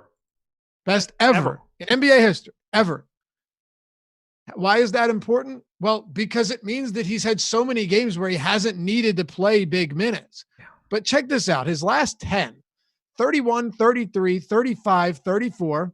Now, 3 of those were close pretty much until they got separated a bit towards the end. 32, 29, big time blowout. 25, foul trouble all game. 38, 27, 47-point victory over OKC. 35. In close games, Giannis is getting upwards of 35 minutes right now. Oh, man. 38 minutes against Toronto in regulation. That scares the hell out of me. If you're not playing him and you're getting not Harden minutes, right? But you're getting 35 minutes from this guy. That's so frightening. It really is. I gave him 33 for today. I feel like that's about as aggressive as I can possibly be. I'm okay with that. But even 33 from Giannis, Josh. And at that point, he's behind everybody at the top. Harden, Luka, Trey, Russ. I'm not on Bam Adebayo. Same. Not in my player pool on either site. Yeah. No. He will be, I assume, by the time I get ownership and stuff, but not right now. Jimmy Butler. You're getting the price point on him that's very reasonable. I probably have a little more interest in Butler than you do, only because DraftKings 7,500, here's how I see it. They're only getting 3 points at home, which I think is fair. Someone has to score, right? True. It's still a bad matchup, but somebody is going to have to score. Someone's going to have to put in the work. And Jimmy Butler is having a very solid year. Yeah. He's also the type of guy that this team is through and through. Eric Spoelstra, they have really relied on him to put in the heavy, to do the heavy lifting in spots like this. I'm giving him 35 minutes. Can I push back on Jimmy Butler's having a solid year? Do you know what he's shooting from 3 this year? What's that? 24%. Yeah, not great. He's still shooting 45% on the season. Look, you don't think Jimmy... Okay, so he's not shooting well from 3. You don't think he's having a good year? Really? Define good. Well, he only averages 2.3 threes per game. It's not like he's Buddy Hield jacking up 10 threes per game and shooting 24. I don't want it to sound like I think he's like trash or anything, but I think it's crazy that he's that bad of a shooter. Like, he's Russ. He's never been a good 3-point shooter. Not really, no. I mean, he's been a lot better than that. Yeah, but he's never been known as a 3-point shooter. He's a 35% shooter for the past 3 years. From 3? Yeah. That's better than I thought. That fell off of a cliff this season. He's only made 28 threes this year. Yeah. Well, he's only attempting 2.3 per game. He's not attempting a lot. No, not at all. It is not a huge part of his game. I think that's problematic. He has the highest offensive rating in like 4 years. I mean, I'm sorry. No, yeah. 122 offensive rating. He's also a good defender. So I don't know. I definitely think that he's having a better season, it sounds like, than you do. I don't think that he's having as good of a season as people think he is. Yes. Okay, well, I'm not people. I think he's having a good year. I don't think he's in the MVP race. God. No, I don't think he's in the All-NBA race either. No, he's just a good player that late in games is who they're going to go to take over, and that's what I care about from a DFS perspective. Oh, yeah, from a DFS perspective, I think that's a very different discussion. I think he is in some pretty dramatic trouble as the guy that needs to get a bucket at the end of a game. He's pretty good in those spots. There's something intangible about Jimmy Butler late in games. When that stroke goes away, gets a lot easier to guard. Yeah, and Milwaukee does a pretty good job of defending the paint. He's He's below average in the mid-range as well. Only thing that he's doing of value is short mid-range in the rim. Interesting. Yeah, I'm perfectly fine with someone getting to the rim at a high clip, man. High percentage shots. Oh yeah. If you're attempting a lot of them, we're cool. 33, a third of his shots are coming from within 3 feet of the rim. Yeah. I just wish it was less mid-range, more 3-point shots. You can't win them all. He's got a 25.5% usage rate, 28% assist rate, 11% rebound rate, 2.5% steal rate, almost a 2% block rate. So none of those numbers on or individually are great, but combine all of them and they become pretty appealing. Yeah, I'm not trying to sell him short or anything. I'm concerned what is causing him to be shooting 25% from three. That's alarming. Yeah. It's not great. That's alarming. Ultimately, I figure I have like 10 to 15% of him. He's nothing special here. And I kind of feel the same way about everything on Milwaukee, save for Giannis on FanDuel. A little bit of Bledsoe and Middleton is pretty much like always fine. And otherwise, I'm good. It's just not a great DFS game. Are we assuming Middleton plays? I put him in. If he's out, probably doesn't matter, honestly. Yeah. Does it affect Bledsoe? Not really. You don't think so? I mean, it's obviously better for Bledsoe.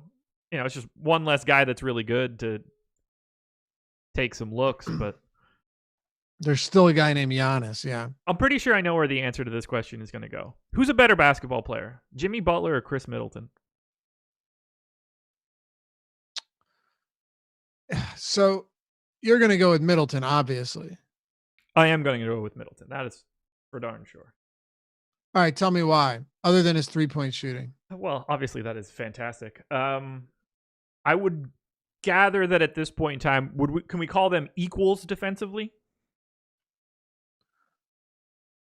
Yeah. Is that a stretch? But this is not 6 years ago, Jimmy Butler. You're saying, is that a stretch to say that Middleton is equal to Butler, not that Butler is equal to Middleton, right? I mean, I think it's the other way around, but yes. Okay. I would say they're pretty equal, yes. Okay.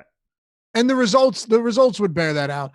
Middleton's, if you just look at like defensive rating, it's better than Butler this year, but that's not a stat that you can really glean all that much from. This year, when Giannis Antetokounmpo is not on the floor, Chris Middleton has a 33% usage rate, 55% from 2, 40% from 3, 95% from the line. This doesn't matter, obviously. 1.44 FanDuel points per minute. That's a 62% true shooting percentage with, it's crazy. Let's say above average wing defense. That's without Giannis on the floor. Right. This dude's a star, and people don't realize it because he's the second banana in Milwaukee. He's a very good player. Yeah, he's a very good. By the way, just to get to Giannis without Middleton, this is actually kind of interesting. So Giannis this season with Middleton on the floor, has played. Pull it back up here. So has played 928 minutes, 36% usage, 30% assist, 22% rebounding, 1.87 fantasy points per minute in 677 minutes without Middleton. So I'm just saying that it makes a difference.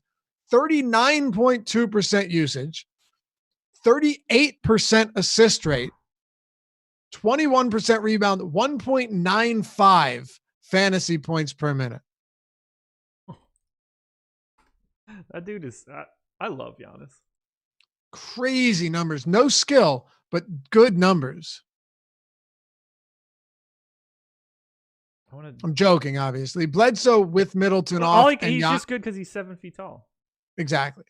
Bledsoe with Middleton off and Giannis on, 22% usage, 1.1 fantasy points per minute, 28% assists. Not bad numbers, but, not remarkable. I don't think it makes a huge difference here because Giannis is going to be on the floor. Middleton, 2 years younger than Jimmy Butler right now as well. See, these are the takes that drive me nuts. LOL, you guys are so dumb. Jimmy is the number one. Middleton can never be a number one on a playoff team. Yeah, neither can Jimmy Butler. Yeah, that's. I'm not necessarily sure why we're. So, like, first of Jimmy all, Butler has never won anything anywhere ever. He's very much proven that he's not carrying shit anywhere. No, hold on. Forget about that for a second. Don't even think about that for a second.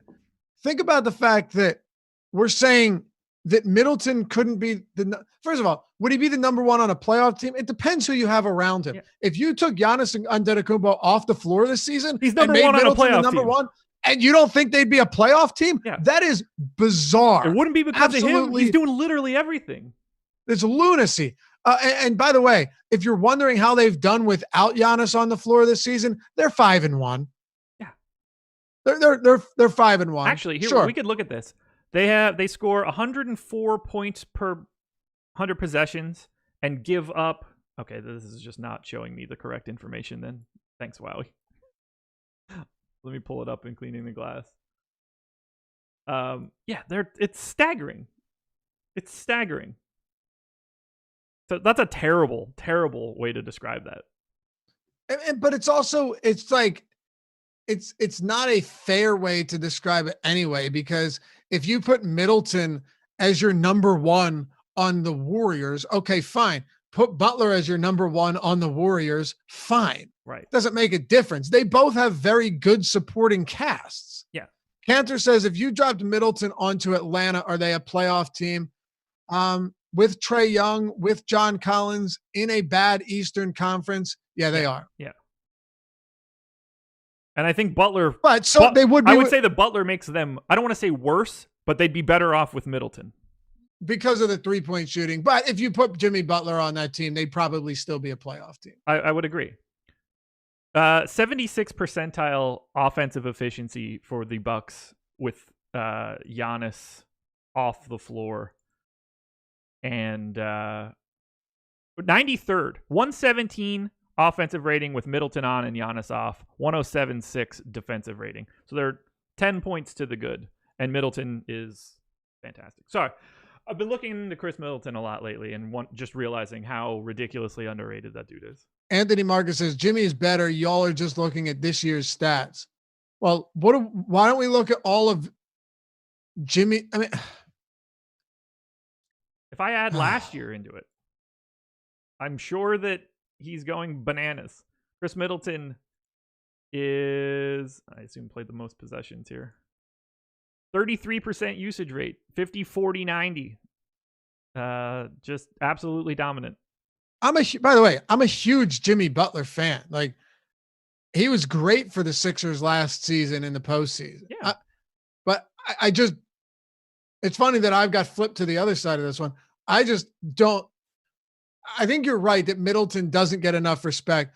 By the way, somebody said that with Giannis out, they played, New Orleans, Atlanta, Orlando, Washington, Sacramento, and Indy. Well, they won by 15, 26, 11, 20, and 12 in those games. They won by double digits in every single one of them. So if you want to take the opponents, at least be honest and talk about the margin of victory in these games. Yeah. Chris Middleton is smoked sneaky them, good. and a few of them were way out of control until the end when they clawed back a little bit. Team Chris Middleton here. Curtis McFadden says, Laffy, so you don't miss Jimmy? Of course I miss. Yeah, of course I miss Jimmy. But here's the thing. If you told me, hey, you can have Chris Middleton, I'd be really okay with that as well. That's the point I'm getting at. If I were to take one of these guys for a team to make a run right now, I would want Jimmy Butler personally. But to act like if you got Middleton instead, you're super disappointed is crazy. He's a really, really good player who's overshadowed a ton by Giannis. Yeah. I mean, he fits in every single team. No team would get Chris Middleton and be like, I don't know how we're going to make this work. Yeah.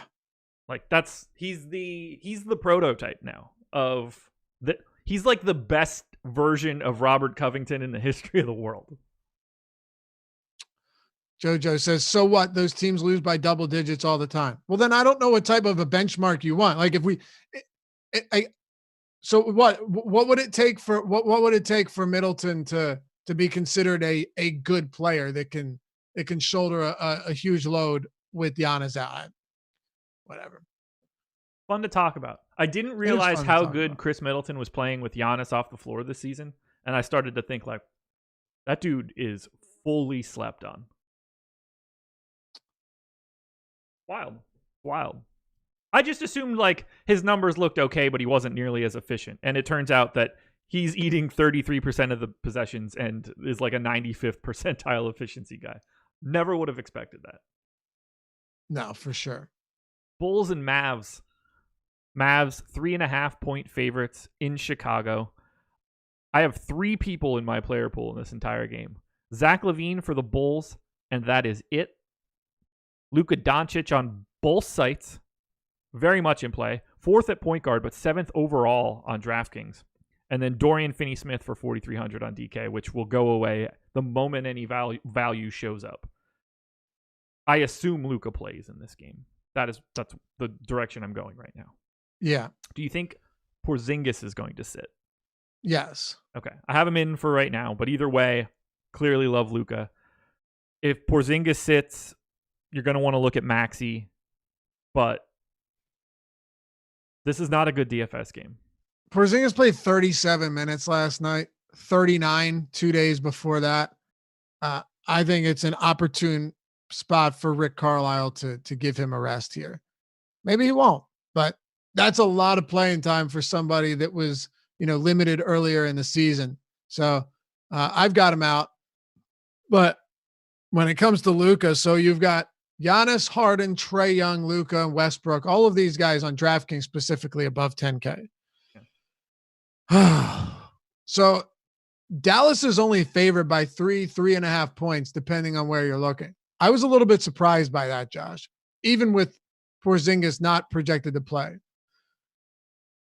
I still like if Kristaps Porzingis is out, and I hate to do this because we've talked about a lot of top tier players that we like right now.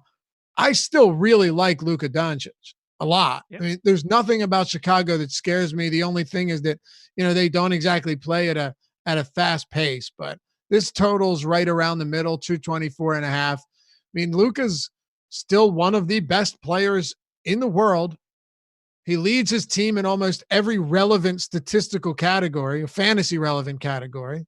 And while he's had a couple underwhelming games, couple due to blowouts, couple just bad performances, he's just as likely to drop 60 plus as anyone else is on any night. Yeah, oh, no doubt about it. I don't know how. It's really hard to separate all of these 10K plus guys today. This game is just awful. This is just not a good DFS game. It's bad. Right now, I would think that I would only have 2 guys in the whole game. Luka? Yeah. No, I will have Maxey if Porzingis is out.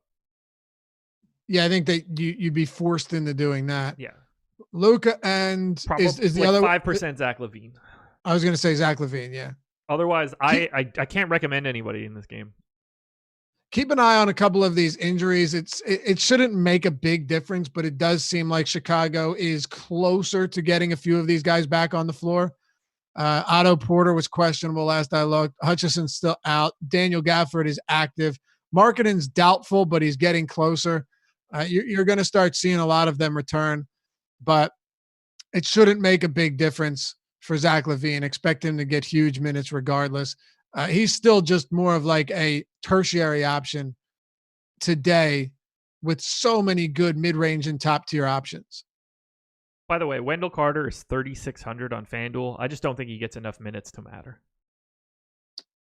I don't think if Gafford was out, you might be looking at something different, but even so, he hasn't played. He played 18 in his return. He returned and played what? 8? He played 18 minutes in his return, I think. Yeah. And he's been out for ages. He's just not, they're not going to play him 28 minutes tonight. You might give him 20. No, you probably don't. It's not worth it for me today. Very cheap. Ready to close this out with some more ugliness? Let's do it, man. San Antonio Spurs, Indiana Pacers. Unfortunately, we need to talk about this game in two separate ways. The Pacers are 1.5 point favorites in San Antonio. We'll start on the San Antonio side because they're going to be without LaMarcus Aldridge and Jake Puddle.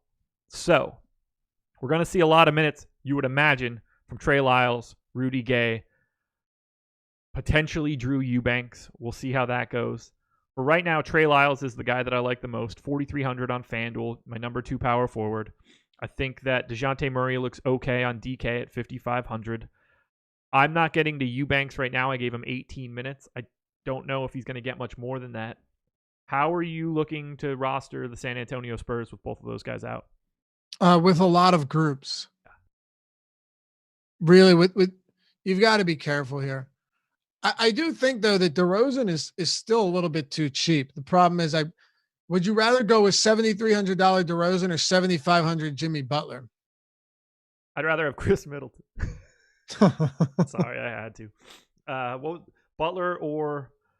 Butler is 7,500 on DraftKings. DeRozan 7,300 with LaMarcus Aldridge doubtful to play. I have DeRozan just a hair behind Butler. Here's where it is. I've got Middleton at 38.5, Butler at 38.6, and DeMar at 38.7. So, wow. Okay. Flip a coin, take the guy with the least amount of ownership, something in that neighborhood. I can't separate those guys. And how many minutes are you giving Rudy Gay? 26 right now. Because if you're giving Rudy Gay, 26 to 28 minutes, he becomes an appealing play. But I have no faith that Popovich is going to run him back out for that many minutes. I really don't. It's unfortunate, but I have no idea. I'm not a big Gay guy. No?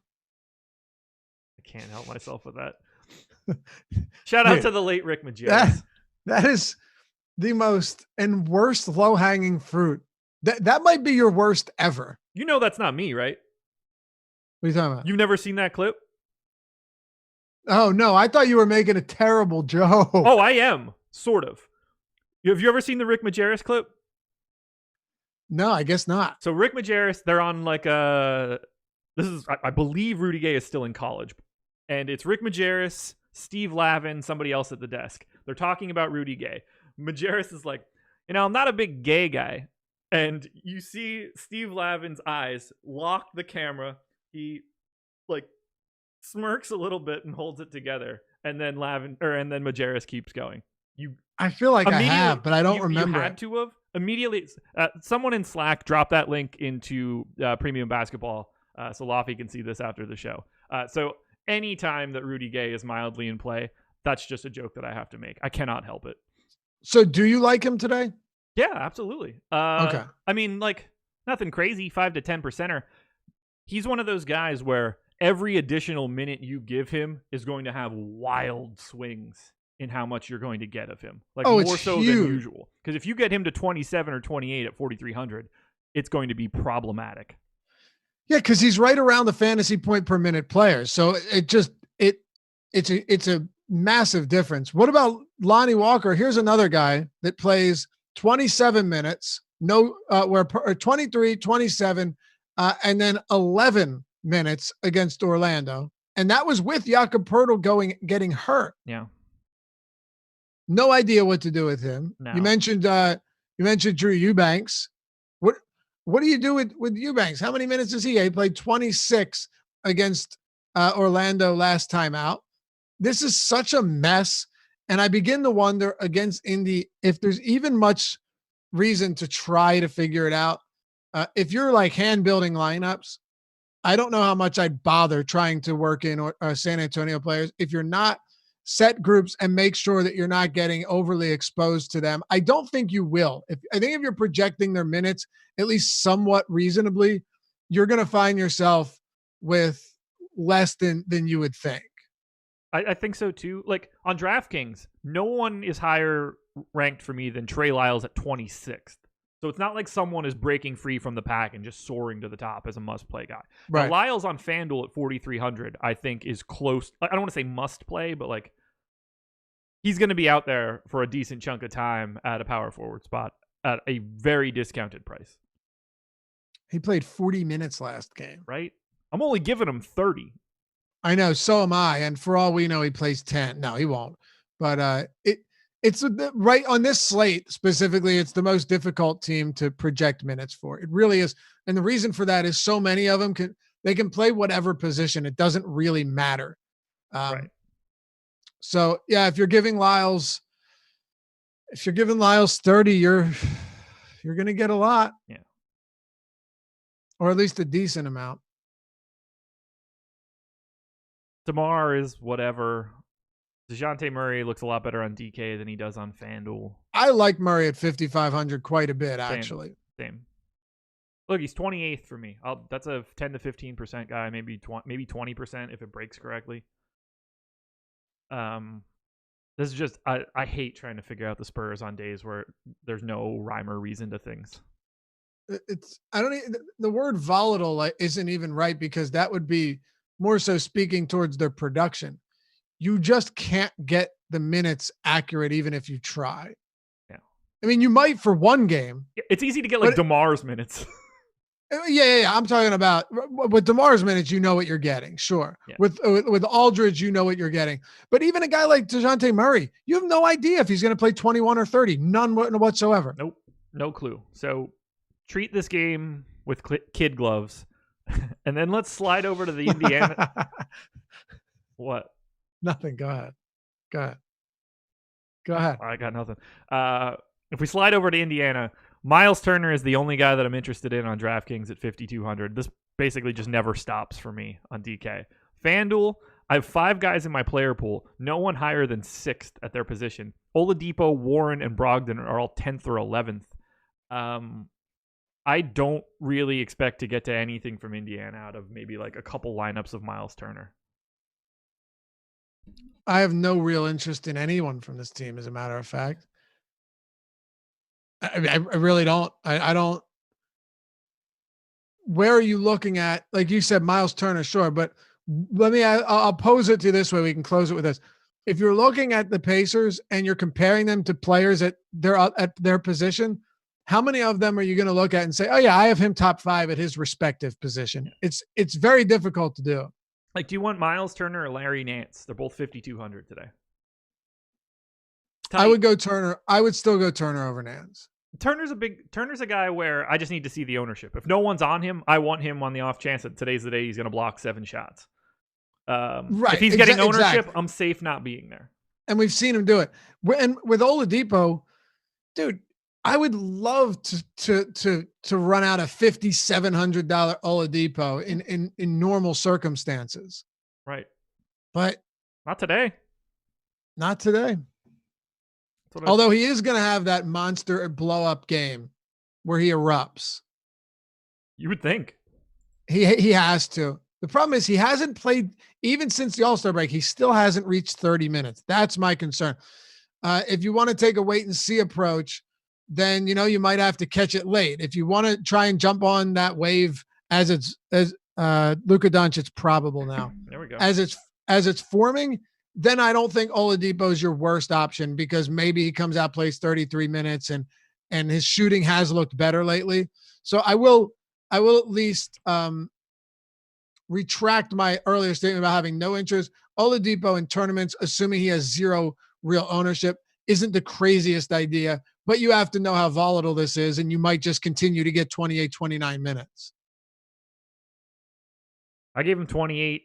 Price is finally back up on FanDuel, so not for me. We're getting a lot of people talking about how can you possibly fade Sabonis against this little San Antonio front court.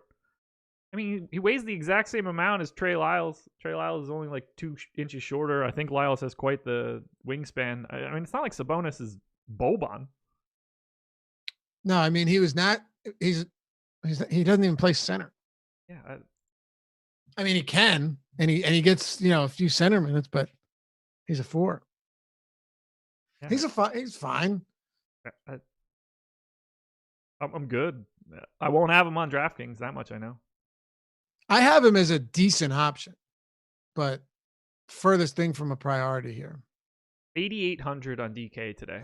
Would you rather have Sabonis or John Collins? Well, exactly. I would rather have John Collins. Same. Maybe if someone wanted to make the argument once we get ownership that it's dramatically different, I guess I could see that. But I prefer a $59 or $8,900 John Collins in a game with a 240.5 total against a bad Memphis defense that also has lost several front court players than Domantas Sabonis. Andre Drummond is $8K. Jonas Valanciunas is $6,800. I can't put Sabonis ahead of those guys. No, and I don't think anyone's crazy for saying they like Sabonis today. That's fine. I mean, it depends what his own. Look, if Domantas Sabonis is 2% owned, I don't mind getting to him. If he's 18, he's not a guy that I'm going to have. If Sabonis and Aaron Gordon are both sub 5%, and you're looking on DraftKings, Sabonis 88, Gordon 83, what do you do? Gordon's probably the guy for me. Me too. Oh, and how about this? Here's another reason, just to conclude this conversation on Sabonis. You all right there? Apparently we got an offer. Nice. Congratulations, man. Well, let's just hope it's an offer that we want to take. They're going to lowball the shit out of you. Ooh, shit. Dancing. Randall's. I'm going to show up and they're going to be like, sorry, we can't sell this house to a person with a mustache. No, I'd be more worried about that shirt. This shirt? No, that shirt. What's wrong with this shirt? It's cold, man. Know, pull the audience. See they like it. It's just a plain brown shirt. Do I look like a turd? It kind of almost looks like a little sparkly. You know, it looks like it's got like, spots in some it. Pizzazz. Have like white pitches. I don't know, man. Cold today. You gotta rock the mustache. Gotta rock the mustache with that shirt. I got a new Larry Bird shirt. I haven't rocked that on the stream yet. Good stuff. Good stuff. Would you go Randall over Sabonis? Yes.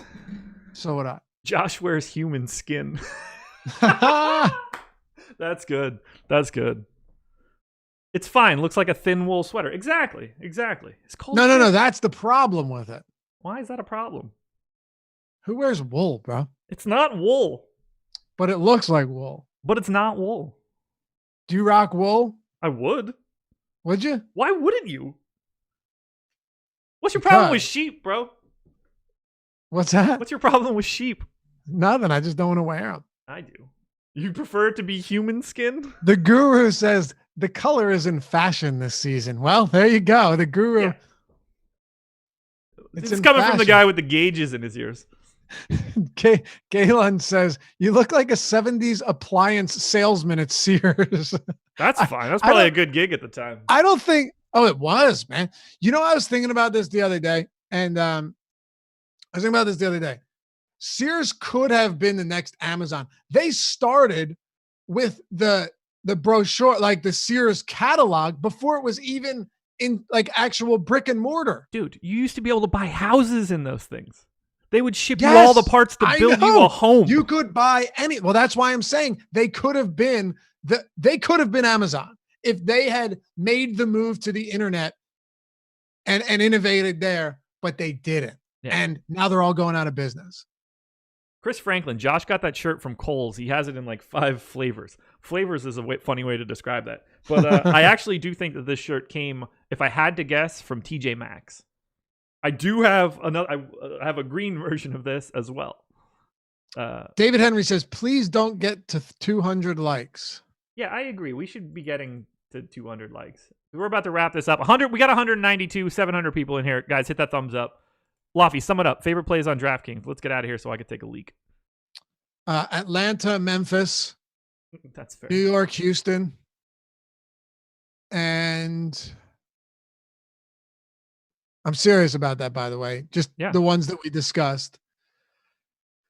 And I really have quite a bit of interest in Orlando with Vooch, and Gordon's a little bit scary, but I prefer Randall over him. Okay. Gordon, sorry. I got to hit 2 things. One, SMP 1993 hitting he's changing flavors. Shout out to Joey Diaz on that one. So I'm with you. And the reason I have this is because my aunt is a manager at TJ Maxx, so I get like all sorts of fucking TJ Maxx gear. Anyway, Point guard. David, by the way, let me apologize to David Henry. He was saying, let's not get to 200 likes because apparently someone said Josh will take his shirt off at 200 likes. My apologies. Josh is not taking his shirt off. Josh is. I remember Adam had to do a show naked once. Well, then he lost a bet. I would do a show. Deep or die. I wouldn't care. I'm not at my peak. I don't think he was now. actually naked, but he didn't I'm have a 5 shirt pounds higher than I want to be right now. Anyway, oh yeah? What are you weighing in at? 205. Well, that's not too bad. We 6'3"? 6'2.5". All right. I'm 6'1.5", about 192. Okay. Yeah. I like to keep it in like the 195, 200 range. Been eating a lot lately. Point guard, FanDuel, Ja Morant, Trae Young, Alfred Payton. Shooting guard, CJ McCollum, Kevin Huerter, James Harden. Small forward, maybe Josh Jackson at 3,900. Go to Giannis, get some slow-mo if you need it. Power forward is going to be Larry Nance, Trey Lyles, John Collins. Center, Andre Drummond, Nikola Vucevic, Jonas Valanciunas. Yeah, where we're at. That Atlanta-Memphis game is going to decide the slate, Josh. It certainly is. It certainly is. And if New York comes through, it could be a fun night. I hope so, man. I hope so. Guys, hit the like button one last time. You're over 200, so we greatly appreciate it. Tons of content coming up later today. And that's it for us. 1 hour, 56 minutes on a 7-gamer. Get ready, guys. Baseball season. Lofty and I for 4 hours at a time. That's right. And if you haven't done so yet, head over to superdraft.io or download it in the App Store. 6K up top tonight, baby. Yeah. And lock appreciate you guys hanging out as well. That's key. Yeah. By the way, appreciate everybody hanging out with us and everyone contributing, talking, making this fun in Super Chat. To all of you who don't like the added banter throughout the show, well, sorry. Sit back and enjoy because it ain't going anywhere. Certainly isn't. Best of luck, everybody. We'll talk to you later.